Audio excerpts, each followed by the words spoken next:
बिस्मिल्लाहिर्रहमानिर्रहीम। अस्सलाम वालेकुम। हम कर रहे हैं एक्सरसाइज नंबर 2.4 क्वेश्चन नंबर 1।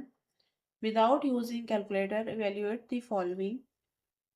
हम स्टार्ट करेंगे पार्ट नंबर 1 से। हमारे पास है log 18 बेस है 2 माइनस log 9 बेस है 2। अब दोनों तरफ हमारे पास बेस बिल्कुल सेम है, जिनको हम सॉल्व करेंगे लॉ ऑफ लॉगरिथम की हेल्प से। अब वो लॉ ऑफ लॉगरिथम क्या है, हमारे पास बुक में पेज नंबर 30 पर लॉज ऑफ लॉगरिथम एक्सप्लेन किए गए हैं। फिलहाल जैसे जैसे जिस लॉ की भी ज़रूरत होगी, मैं क्वेश्चन में आपको उस लॉ का मुख्तसर तारुफ आपसे करवाऊंगी। इस क्वेश्चन में हमें ज़रूरत है कोशेंट लॉ की। अब कोशेंट लॉ क्या कहता है कि अगर दो लॉग हमारे पास हैं और उनकी बेस बिल्कुल सेम है, तो उसको हम सिंगल लॉग की शक्ल में लिखेंगे और जो उसकी वैल्यूज हैं उनको हम डिवाइड कर देंगे। तो ये वाला लॉ यूज करेंगे हम अपने क्वेश्चन पार्ट नंबर 1 को सॉल्व करने के लिए। ये हमारे पास माइनस में वैल्यू है और 2 लॉग्स हमें दिए गए हैं और बेस हमारी बिल्कुल सेम है दोनों की। तो हम इसको सिंगल लॉ की शक्ल में लिखेंगे इस तरीके से। ये सिंगल लॉ लिखा गया। अब जो उसकी वैल्यूज हैं उनको हम डिवाइड कर देंगे। 18 और 9 ये हो गए डिवाइड।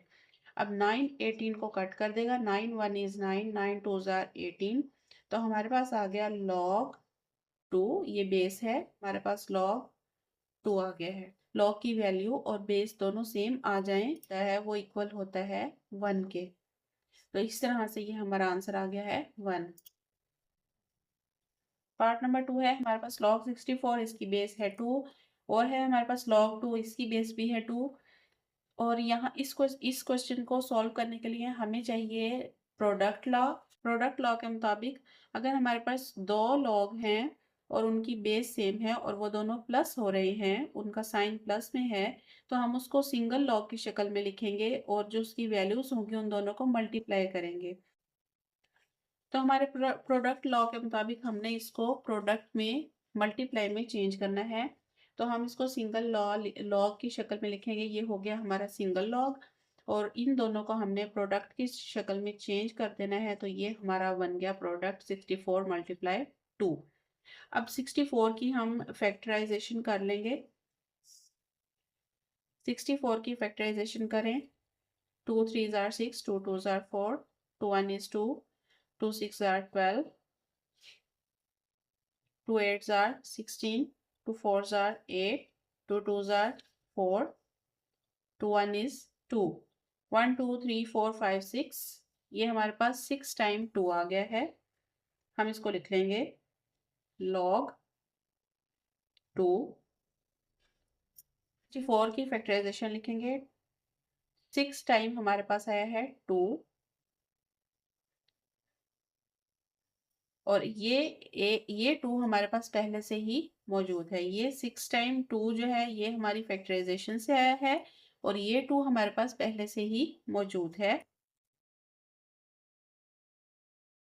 नेक्स्ट स्टेप में बेस लिखेंगे ऐसे ही और इसको हम लिख देंगे 2 7 टाइम, 2 7 मरतबा। यहाँ पे हम एक और लॉगरिथम लॉ यूज करेंगे और वो लॉ क्या है, वो है पावर लॉ। ठीक है, पावर लॉ यूज होगा। पावर लॉ क्या कहता है कि अगर इस शक्ल में आपका लॉगरिथम आ जाए, यानी कि x की पावर हो n, ये जो ऊपर पावर है ये घूम कर यहाँ पे लेफ्ट साइड पे लॉग के लेफ्ट साइड पे आ जाएगी। जैसे कि यहाँ पे x की पावर n है तो हमारे पास इक्वल में ये देखें n लॉग के लेफ्ट साइड पे आ गया, बाकी वैसे ही रहा और n घूम के लॉग के लेफ्ट साइड पे आ जाएगा। तो यही लॉ हम अपने क्वेश्चन में भी अप्लाई करेंगे। तो यहाँ पे 7 है, ये 7 लॉग के लेफ्ट साइड पे आ जाएगा। तो हम इस तरीके से लिखेंगे 7 log 2 2। बेस भी 2 है और log की वैल्यू भी 2 है। अब नेक्स्ट स्टेप में हमने पार्ट नंबर 1 में देखा कि जब हमारे पास बेस, log की वैल्यू और बेस दोनों बिल्कुल सेम आ जाएं तो वो इक्वल होते हैं 1 के। ठीक है, तो ये हो जाएगा, ये पूरा का पूरा इक्वल होगा 1 के। तो हम लिखेंगे 7 1, 7 1 इज 7। ये हमारा आंसर है। तो सबसे पहले स्टेप में हम लिखेंगे 1/3 लॉग 8 को हम लिख लेंगे 2 की power 3, 2 to the power of 3, और बेस है हमारे पास यहाँ 3। अब 8 को हमने 2 टू द पावर ऑफ 3 क्यों लिखा है? 8 की अगर हम फैक्टराइजेशन करें, 2 4s are 8, 2 2s are 4, 2 1 is 2, बस 1 2 3, 2 आ गया है 3 टाइम, ठीक है। माइनस लॉग 18 हम ऐसे ही लिख लेंगे, 3 इसकी बेस है, ये भी हम ऐसे ही लिख लेंगे। पावर लॉ के मुताबिक ये जो n पावर है ये लेफ्ट साइड पे आ जाएगी लॉग के नेक्स्ट साइड पे, तो हम ये पावर लॉ यूज करेंगे और ये जो हमारा 3 है इसको हम इस तरफ ले आएंगे, यहाँ पे इस जगह पे। तो 1/3 हमारे पास पहले से ही है, ये 3 इधर आ गया। उसके बाद हम लिखेंगे log 2 base 3 minus log 18 base 3। यहाँ पे फिर 3 3 को कैंसिल कर देगा और हमारे पास रह जाएगा log 2 base 3 minus log 18 base 3। अब ये हमारे पास जो सिचुएशन आई है वो क्वोशिएंट लॉ वाली सिचुएशन है, यानी कि हमारे पास दो लॉग हैं जिनकी बेस बिल्कुल सेम है और वो माइनस हो रहे हैं। इसको सिंगल लॉग की शक्ल में लिखेंगे और जो लॉग की वैल्यूज हैं उनको डिवाइड कर देंगे। तो यहाँ पे हमारा ये लॉ यूज हो रहा है। लॉग को सिंगल शक्ल में लिख देंगे और जो उनकी वैल्यूज हैं उनको हम डिवाइड कर देंगे। नेक्स्ट स्टेप में 2 1 is 2, 2 9s are 18, ये दोनों कट हो गए, log 1/9 आ गया। अब 9 को हम लिख सकते हैं 3 की पावर 2, यानी कि 3 3s are 9, log 3, 9 को हम लिख लेंगे 3 टू द पावर ऑफ 2, यानी कि 3 2 टाइम। लॉग जो है वो फ्रैक्शन की शक्ल में नहीं चाहिए, हमने इसकी फ्रैक्शन को खत्म करना है। तो फ्रैक्शन को खत्म कैसे करेंगे? हम लिख लेंगे लॉग 1/3 को हम लिख लेंगे 3 की power -2, 3 to the power of -2। अब -2 कैसे हो गया?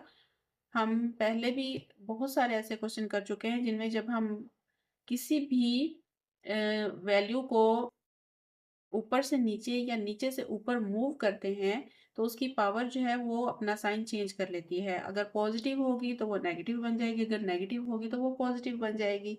तो यहाँ पे क्योंकि हमने 3 को ऊपर मूव किया है तो इसलिए जो इसका साइन है, इसकी पावर का साइन है वो चेंज हो गया और वो माइनस बन गया।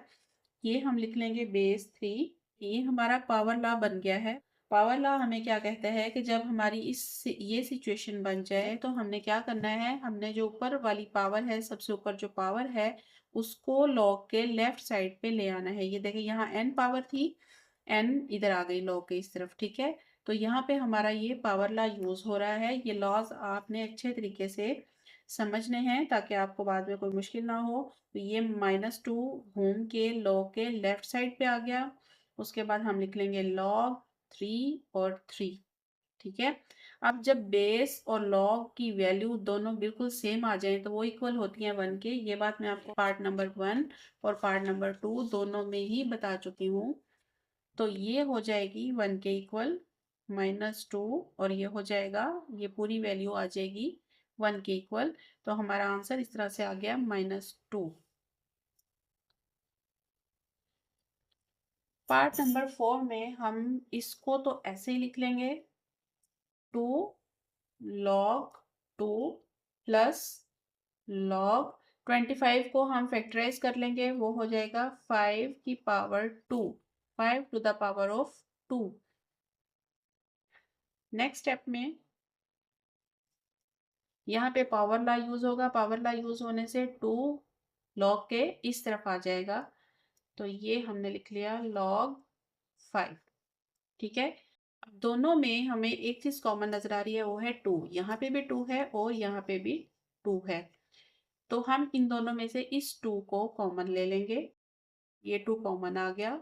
यहाँ पे ये 2 जब निकल गया तो हमारे पास रह गया log 2, और जब यहाँ से ये 2 निकल गया तो यहाँ रह गया log 5।